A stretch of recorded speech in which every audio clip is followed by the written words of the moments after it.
Hi hello नमस्ते. मी पूजा.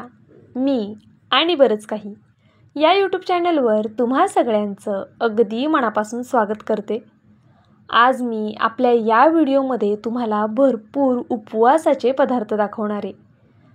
त्यामुळे हा video नक्कीच शेवटपर्यंत पहा. यातले सगळेच पदार्थ तुम्हाला खूप आवडतील याची मला पूर्ण गॅरंटी आहे. बरं, सगळे पदार्थ अगदी झटपट होणार आहेत, करायला खूप सोपे आहेत. त्यामुळे नक्कीच व्हिडिओ शेवटपर्यंत पहा. इथे आपण सगळ्यात आधी एका भजीचा पदार्थ पाहणार आहोत, म्हणजेच उपवासाची आपण भजी पाहणार आहोत. ही रेसिपी करायला अतिशय सोपी आहे. कसलीही पूर्वतयारी न करता तुम्ही अगदी झटपट ही रेसिपी करू शकता. बरं, खायला म्हणाल तर खूप कमाल लागते. जास्त वेळ न घालवता चला लगेचच आपण रेसिपीला सुरुवात करूया. त्यासाठी बघा, इथे मी छान असा किसून बटाटा घेतलेला आहे. बटाटा छान किसायचा, त्यानंतरनं स्वच्छ पाण्याने धुवून घ्यायचा. इथे मी मीडियम साईजचे 2 बटाटे वापरलेले आहेत. छान किसून स्वच्छ धुवून घेतला, घट्ट पाणी निथळून घेतलं. त्यानंतरनं शाबूस तांदूळ मिक्सरला फिरवून अगदी रवाळ असे वाटून घेतलेले आहेत. चवीनुसार मीठ घालायचं, थोडंसं लाल तिखट घालायचं तुमच्या आवडीनुसार. त्याचबरोबर यामध्ये मी जिरे पावडर घालणार आहे. तुमच्याकडे जर जिरे खात नसतील तर तुम्ही जिरे पावडर नाही घातलीत तरीसुद्धा चालणार आहे. जर जिरं खात असेल तर जिरे पावडर घातलीत तरी चालेल. त्यानंतरनं बघा, यामध्ये आपल्याला पाणी न घालताच असं छान असं हे मिक्स करून घ्यायचं आहे. जर गरज पडली, तुम्हाला जर वाटलं हे मिश्रण खूप कोरडं वाटतंय, तर यामध्ये थोडं थोडं पाणी घालायचं आहे. तर पहा, इथे मी असं हातावर घेऊन अगदी थोडं थोडं करून पाणी घालून घेणार आहे. आपला जो शाबूस तांदूळ आहे तो कच्चा आहे, त्यामुळे आपण असं मस्त थोडंसं पाणी घालून ह्याला मळून घेतलं ना, तर तो फुलायला थोडी मदत होते. अशा पद्धतीने बघा, मी जितकं गरजेचं आहे ना तितकं थोडं थोडं करून पाणी घातलं आणि अशा पद्धतीने हे छान असं मिक्स करून घेतलं. आता आपण हे पीठ मिक्स केल्यानंतरनं कमीत कमी 5 मिनटं तरी असंच साईडला ठेवून द्यायचे. पहा, अशा पद्धतीने याची भजी करणार आहोत आपण. एक 5 मिनटं मी हे पीठ साईडला ठेवणार आहे आणि त्यानंतरनं मग मी तुम्हाला याची भजी करून दाखवणार आहे. या रेसिपीसाठी बघा, फक्त बटाटा लागतोय. थोडे शाबूस तांदूळ मिक्सरला वाटून घ्यायचेत, थोडं मीठ घालायचं, लाल तिखट आणि जिरा पावडर. तुम्हाला जर लाल तिखट घालायचं नसेल तर तुम्ही हिरवी मिरची मिक्सरला वाटून घातलीत तरीसुद्धा चालणार आहे. 5 मिनटं मी हे पीठ साईडला ठेवलं होतं. त्यानंतरनं व्हिडिओ दाखवते त्या पद्धतीने आपल्याला याची भजी करून घ्यायची आहे. आता ही भजी तळण्यासाठी गॅसची फ्लेम मीडियम टू हाय ठेवायची आणि एक एक करून अशा पद्धतीने भजी सोडून घ्यायची. अतिशय कुरकुरीत आणि आतमधून अगदी पोकळ अशी ही भजी तयार होते. खूप कमालीची, अगदी चविष्ट अशी आपली ही भजी तयार होणार आहे. मीडियम फ्लेमवरच आपल्याला ही संपूर्ण भजी तळून घ्यायची आहे. तर पहा, आपण यामध्ये कोणत्याही प्रकारचा सोडा वगैरे वापरलेला नाही आहे. तरीही ही भजी आतमधून अगदी अशी पोकळ होणार आणि वरतून कुरकुरीत. एक साईड तळून झाली की दुसऱ्या साईडला पलटी करून घ्यायचं. नंतरनं ज्या चिकटलेल्या सगळ्या भज्या आहेत ना, त्या आपोआपच सेपरेट होतात. पहा, मस्त अशी ही भजी आपली तयार झालेली आहे. छान गोल्डन सोनेरी रंग येईपर्यंत ही भजी आपल्याला तळून घ्यायची आहे. आता मी ही भजी एका प्लेटमध्ये काढून घेते आणि तुम्हाला संपूर्ण भजी झाली की दाखवते. तरी ते पाहू शकता तुम्ही, आपली संपूर्ण भजी तळून तयार झालेली आहे.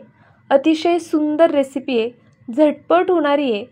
त्याचबरोबर कमीत कमी वेळेमध्ये आणि कमीत कमी साहित्यात तयार होते, पूर्वतयारी न करता. आता आपण ही दुसरी रेसिपी पाहणार आहोत. ही सुद्धा एक प्रकारची भजीच आहे.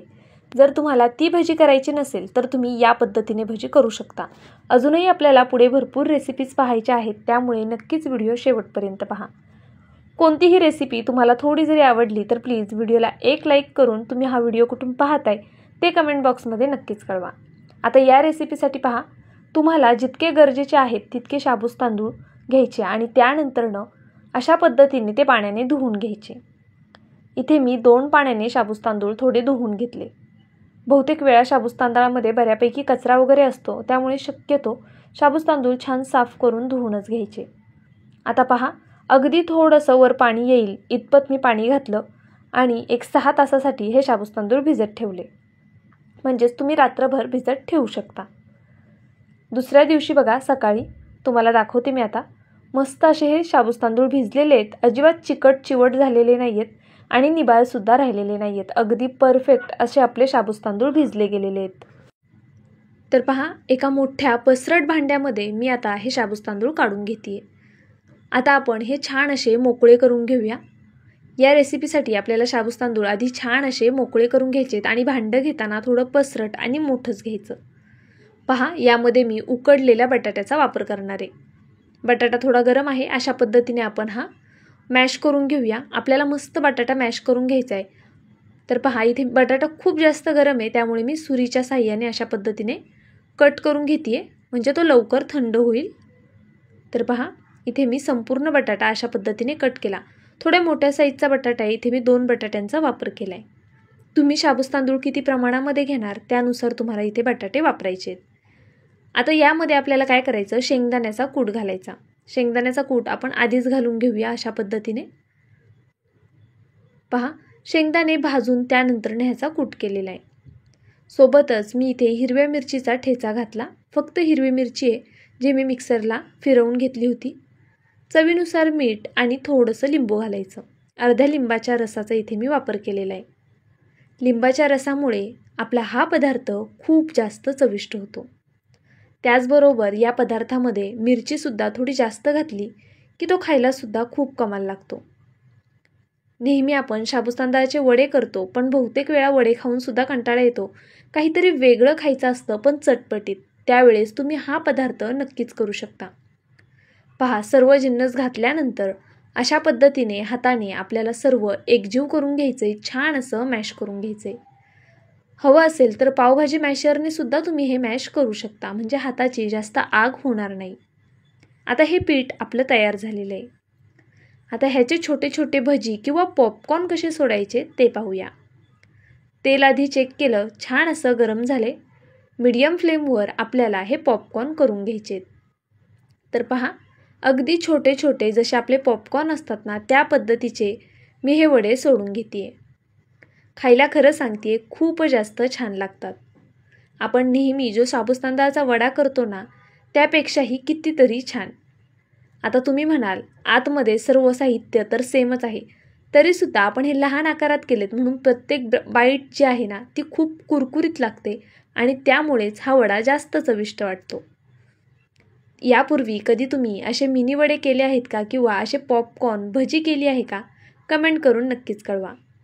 मीडियम फ्लेमवर मी मस्त असे हे गोल्डन सोनेरी रंगावरती तळून घेतले. आता हे संपूर्ण पॉपकॉर्न आपण काढून घेऊया.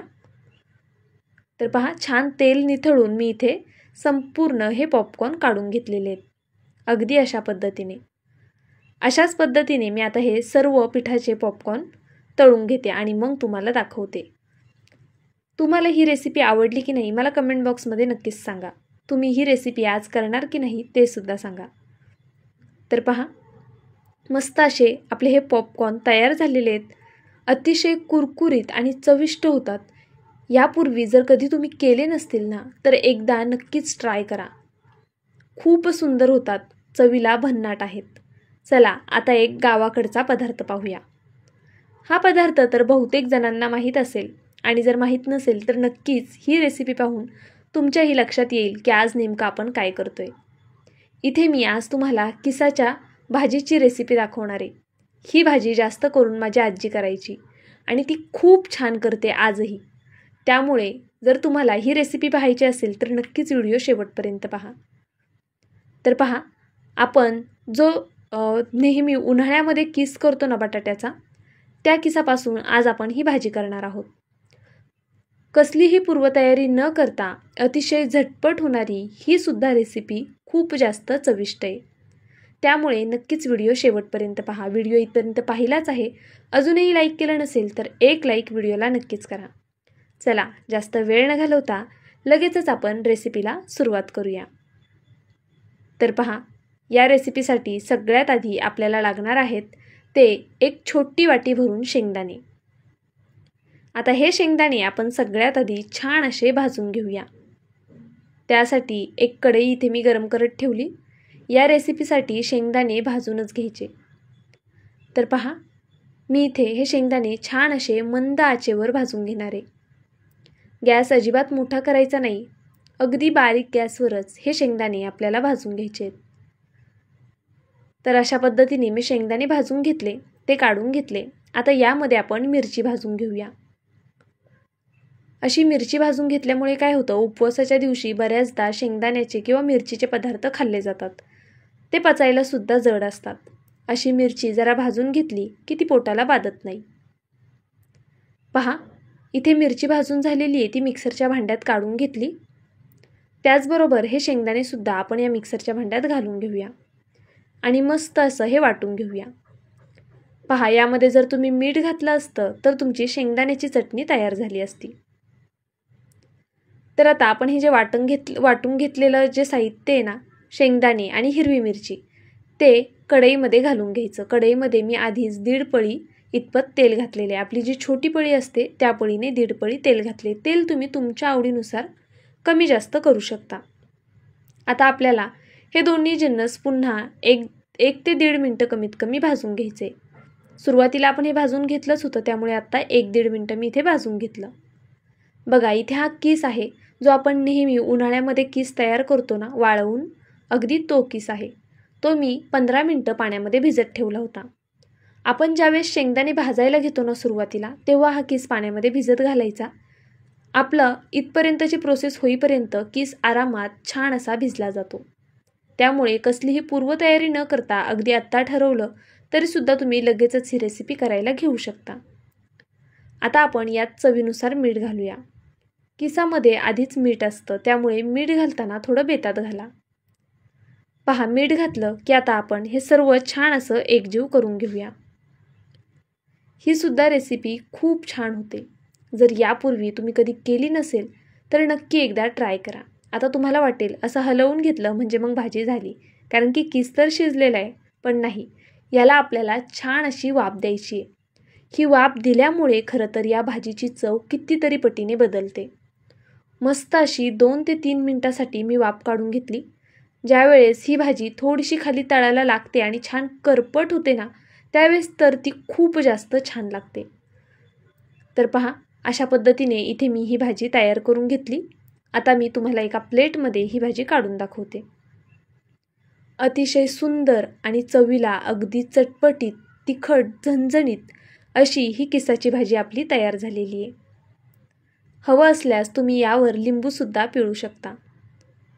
तुम्हाला माझी ही रेसिपी आवडली असेल तर प्लीज व्हिडिओला एक लाईक नक्कीच करा आणि ही रेसिपी आवडली की नाही ते कमेंट करून कळवायला विसरू नका। तुम्ही सुद्धा तुमच्या बालपणी ही भाजी खाल्ली आहे का, मला कमेंट बॉक्समध्ये नक्कीच कळवा आणि आजही तुम्ही ही रेसिपी करता का ते सुद्धा मला कमेंट करून नक्कीच सांगा। पहा, मस्त अशी ही किसाची अगदी झणझणीत भाजी तयार झाली।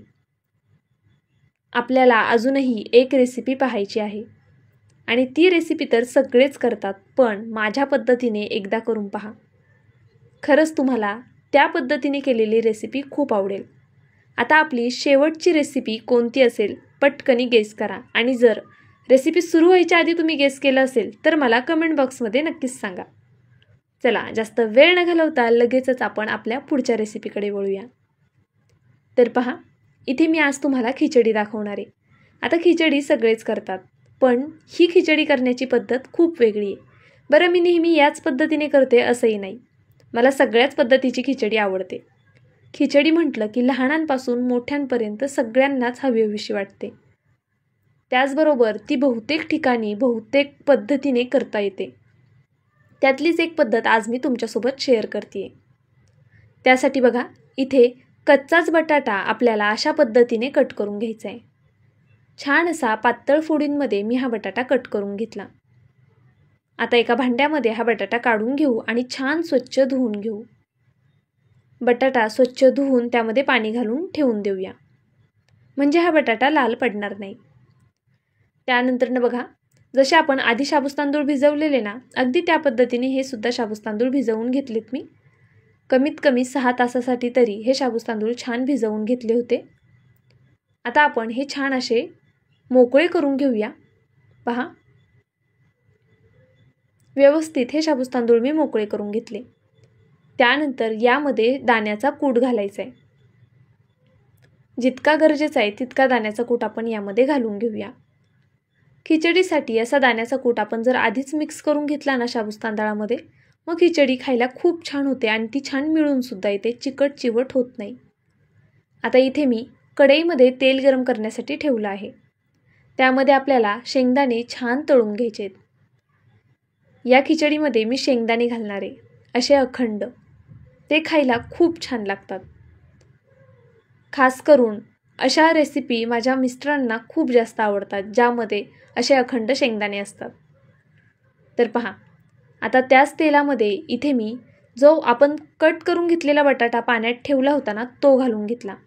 या रेसिपीसाठी बटाट्याचा वापर थोडा जास्त करायचा. खिचडीमध्ये बटाटा असेल तर ती खिचडी खायला मजाच येते. हवं असल्यास तुम्ही इथे उकडलेल्या बटाट्याचा सुद्धा वापर करू शकता.